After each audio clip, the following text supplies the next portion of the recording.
On today's show, we have Ryley from Sustainable Coastlines join us in the studio. Thanks so much for joining me today. Pleasure, thanks for having me. So can you give us a brief background about Sustainable Coastlines, when you were established, and how long that you've been in operation for in Papua New Guinea? Yeah, sure. Sustainable Coastlines is an NGO that was originally started myself and 4 or 5 friends from university in New Zealand in 2008.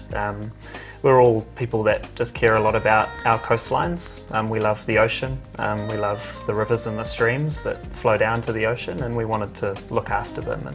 And so we found that in New Zealand there was a lot of plastic pollution. It's seen as a nice, clean, green country, but the reality is something different. So we started work on doing cleanup activities, and then I found that a lot of education was also needed alongside cleanups. It's not the answer in itself. So we started doing work here in PNG in 2012. There's a link with the PNG Olympic Committee. So we've run a collaborative project called Love Your Coast since 2012 here. And we actually set up Sustainable Coastlines PNG in 2015 here to really build on the good work that's already been done by a lot of organisations that are active in this space, and also to continue the collaborative project that we've been running with the Olympic Committee. And you've mentioned one of your programs, obviously, with the Olympic Committee. What other programs do you run apart from, or is that your core program? So we have 2 core programs that we run. One's called Love Your Coast, and that's focused on plastic pollution. So how can we prevent plastic from getting into the ocean, and how can we prevent illnesses with our population based on plastic being in our communities. Our other program is called Love Your Water.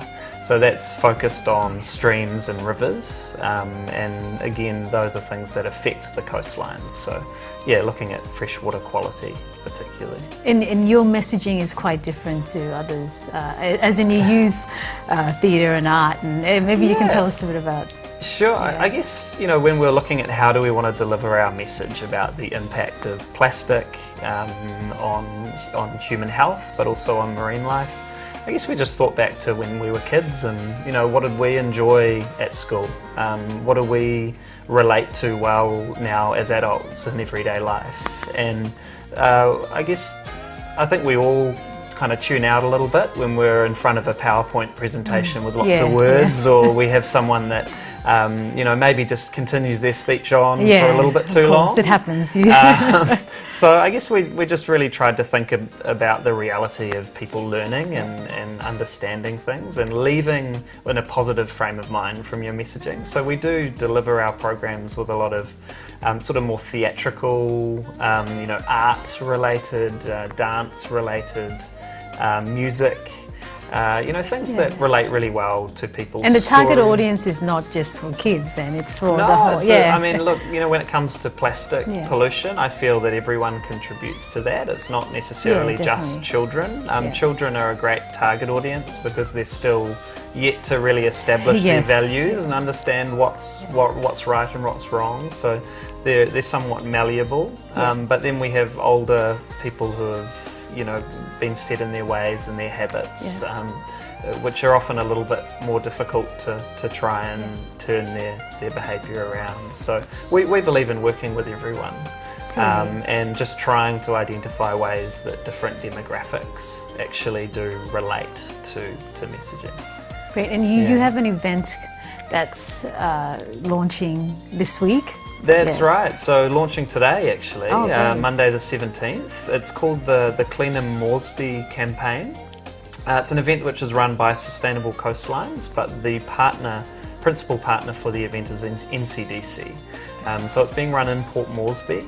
It's over the course of 1 month. So today, the 17th of October, through until the 13th of November. And it's really focused on trying to get education out to the residents, but not only trying to deliver that education in a fun way, but trying to provide them with then the opportunity to act on that motivation. So we're offering bags, gloves, clean-up and logistical support, rubbish removal. So we're offering that to any group, school, business that would like to just take ownership and look after their local patch. And how do they sign up with the campaign? Do they? Yeah, sure. So we've got an online registration. So we just invite people to go to our Facebook page, so facebook.com/Sustainable Coastlines PNG, and there's a link to a registration form online. And we're actually very proud and happy that CPL Group have come on board with this campaign.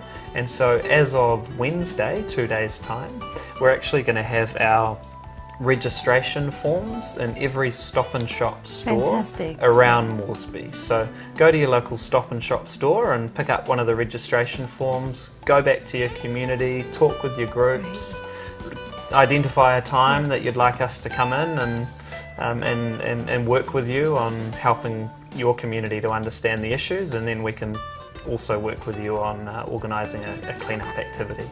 Yeah. Great. Well, thank you for coming on the show today. It's been a pleasure having you on. Well, thank you very much for the opportunity, and look forward to having everyone register their local group. Look after register your patch. Yeah. Cool. Thank you. Thank you so much.